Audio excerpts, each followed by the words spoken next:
Siapa yang edarkan bilang sumpah adat? Tanya mereka. Sumpahnya di mana? Dilakukan dengan cara apa? Tokoh adat siapa yang omong? Omong bilang apa? Di bukit mana? Pakai darah apa? Atau hanya omong-omong juga omong di mana? Pilih bupati, bukan pilih kepala suku.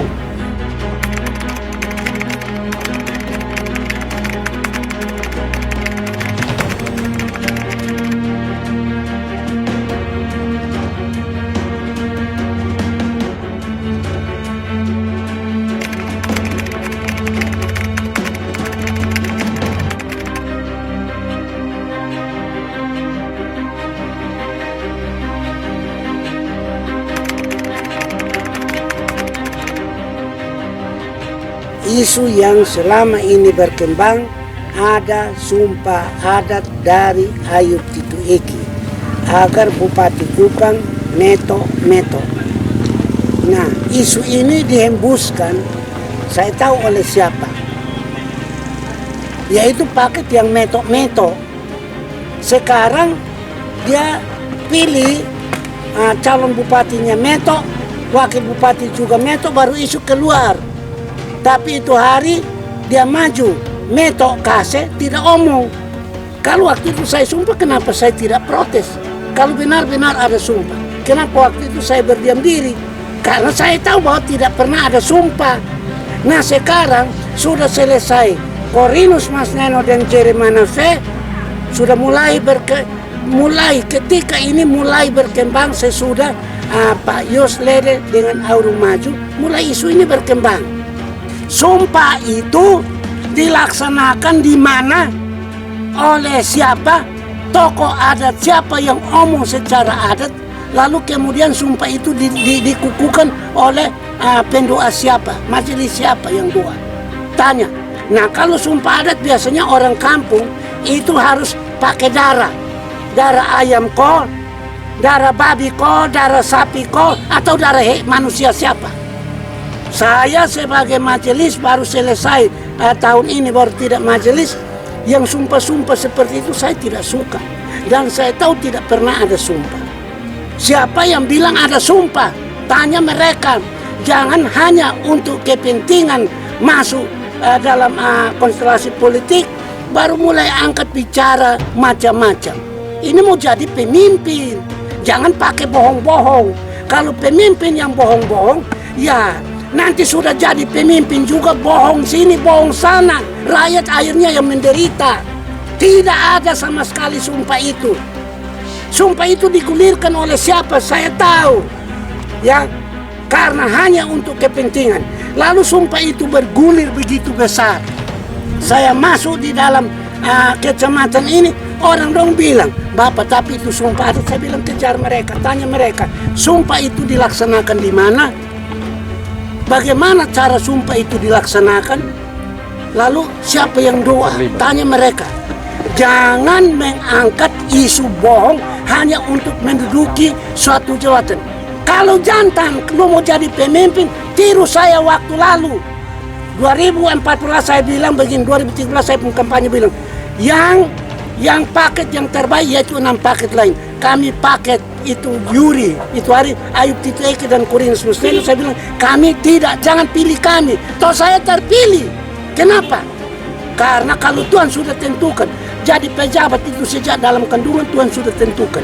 Pada masa ini, periode ini, siapa jadi bupati, wakil bupati, itu sudah lama Tuhan tentukan. Jangan kalau mau menjadi pemimpin, mulai dengan bohong sini, bohong sana. Bayangkan, kata ini sudah beredar luas. Ingat yang dipakai mereka itu ada kepala dinas. Saya bisa sebut, tapi nanti dulu. Saya lihat dulu, ada kepala dinas, ada pejabat-pejabat lari sini sana.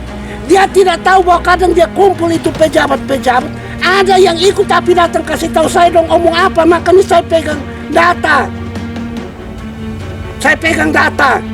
Baru ada kepala sekolah, ada satu kepala sekolah di Waniko. Dia tinggal di Kupang Timur. Saya masih simpan di sini. Dia kejar saya. Sumpah habis sumpah, kenapa harus jadi konjak yang mengekor? Itu kepala sekolah. Pakai guru, pakai ini, pakai itu. Loh, sekarang memobilisasi banyak orang untuk lakukan pembohongan kepada masyarakat. Ada apa? Jangan sampai hanya ingin duduk ambil kekuasaan hanya untuk merusak kabupaten ini. Sekali lagi, jangan mau berusaha jadi pemimpin lalu kemudian pakai banyak orang untuk lakukan hasut kiri kanan. Politik ini harus semboyannya santui kami. Harus santun, sopan, yang baik. Karena apa? Jadi pemimpin nanti akan jadi contoh. Jantan seperti saya dulu.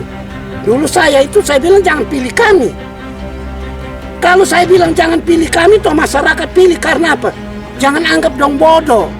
Masyarakat kampung itu biar dia sone sekolah, biar dia jelek, tapi khususnya untuk orang timur ada salah satu filosofi.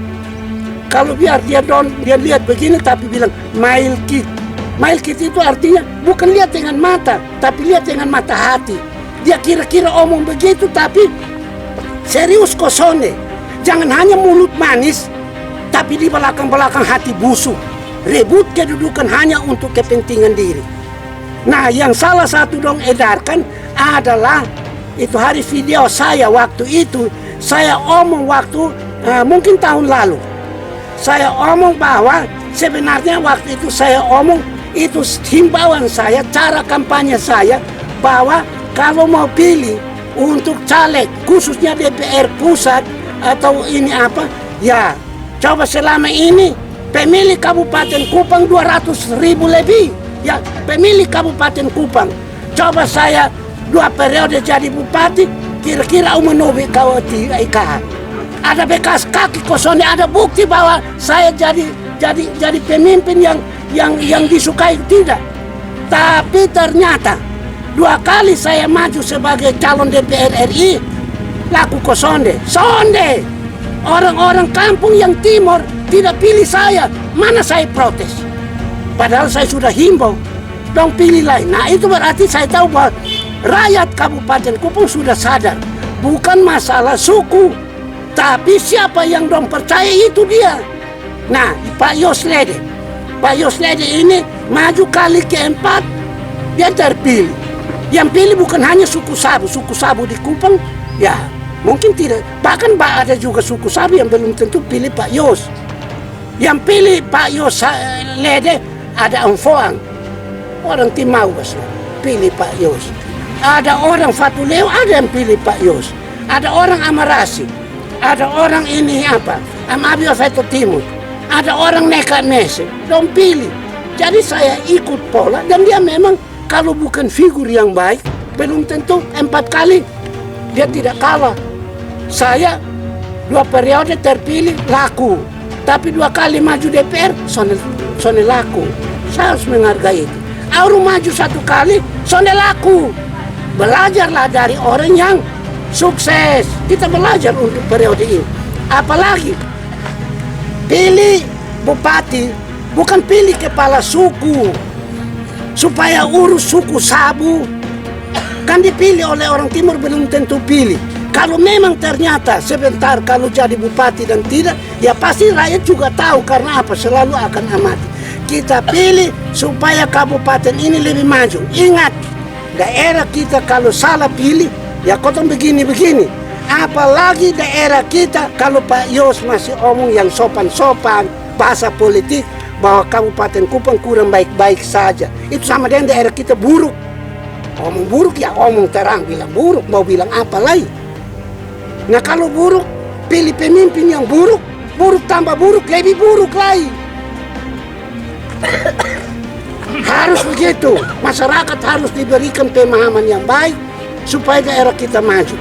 Ada orang rohaniawan, jadi dia tidak mungkin bohong. Masih ada WA di sini. Tadi pagi, kemarin pagi, dia bilang, Bapak, sekarang ada 200 orang khusus dilepas untuk di wilayah kita supaya mereka sewu dari rumah ke rumah. Rumah ke rumah itu bawa apa? Bawa putar balik, ada sumpah adat. Jangan pilih dia anak kecil tidak tahu apa-apa. Dia hanya baru masuk saja untuk belajar. Belum lagi kemarin ada yang dia bilang begini, kantor Kabupaten Kupang itu bukan, nanti dia datang baru ini, bukan tempat magang, tempat hanya duduk nongkrong begitu. Nah kalau dong orang hebat, kalau dong punya pengalaman, dong orang hebat, lu punya hebat bikin baik ini kabupaten dari mana sampai di mana. Jangan sampai justru lu tua, omong hanya kebiasaan, tak putar di tempat tidak maju, baru bilang hebat. Itu putar balik, itu memperburuk daerah kita. Kalau hebat berarti keadaan berubah.